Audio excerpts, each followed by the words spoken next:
6.3 प्रश्नावली question number 9 है। त्रिभुज ए बी सी एक समकोण त्रिभुज है और ए एम पी ये भी एक समकोण त्रिभुज है, जहां कोण बी ए बी सी में कोण बी समकोण है और ए एम पी में कोण एम समकोण है।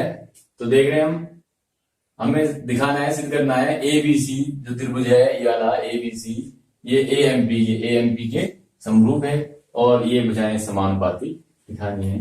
तो हल करते हैं, इन दोनों त्रिभुजों को समरूप दिखाना है तो इनमें लेते हैं त्रिभुज ए बी सी व त्रिभुज ए एम पी में। तो देखें त्रिभुज ए बी सी में ये कोण 90 है, समकोण 90, और ए एम पी में ये कोण 90 है इसका। तो लिखते हैं कोण ए बी सी बराबर कोण ए बी सी बराबर कोण ए एम पी के प्रत्येक 90 अंश। समरूपता की कसौटी आपको पता ही है, एक त्रिभुज की तीन भुजाएं दूसरे त्रिभुज की तीन भुजाओं के समानुपाती हो तब त्रिभुज समरूप होते हैं। एक त्रिभुज की दो भुजाएं दूसरे त्रिभुज की दो भुजाओं के समानुपाती हो, उनके मध्य का एक कोण बराबर हो तब त्रिभुज समरूप होते हैं। और एक त्रिभुज के दो कोण दूसरे त्रिभुज के दो कोणों के बराबर हो तब भी त्रिभुज समरूप होते हैं। दो कोण होने पे तीनों कोण ही बराबर होते हैं, तो इसलिए एक प्रॉपर्टी है ऐसे।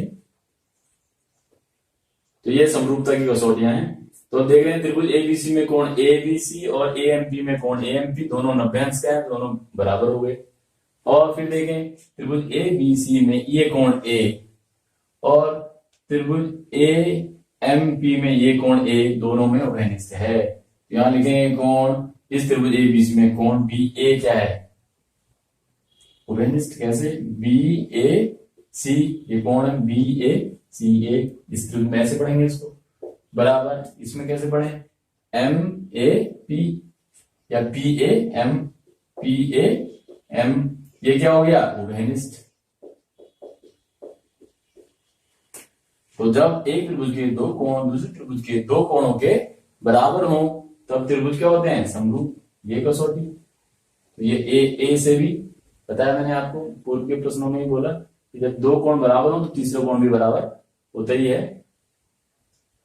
एक त्रिभुज के दो कोण दूसरे त्रिभुज के दो कोणों के बराबर हो तीसरा कोण भी बराबर होता है। क्यों, क्योंकि त्रिभुज के तीनों कोणों का योग कितना होता है, 180 अंश। यहां देख रहे हैं हम, तो इसलिए ए बी सी समरूप हो गया त्रिभुज ए एम पी के। कौन से नियम से, ए समरूपता कसौटी से।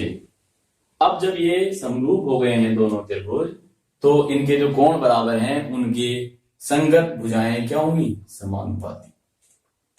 तो देखें कौन कौन से कोण थी, कौन कौन सी भुजाएं। ए कोण बड़े वाले में इसके सामने भुजा एम पी,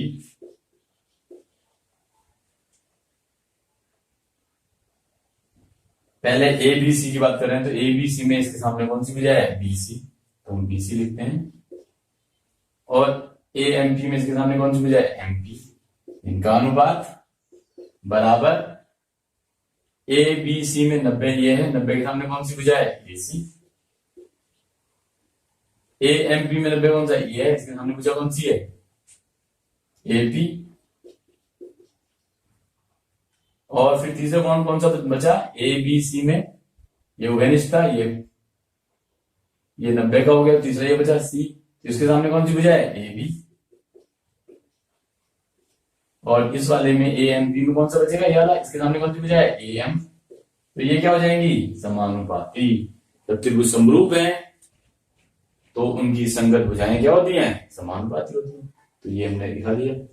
तो ये देखें यहाँ पे, तो ये इसको ना लें, इतना ही ले लेते हैं हम। तो ये हो गया B C upon M P बराबर A C upon A P. इसको पहले लिख लें, इस बाद में लिख लें, यही प्रूफ करना देगा। ए सी या सी ए अपॉन पी ए या ए पी बराबर B C upon M P. तो यही दूसरा पार्ट था हमारा, ये हमने सिद्ध कर दिया। ये यहाँ पे पहला पार्ट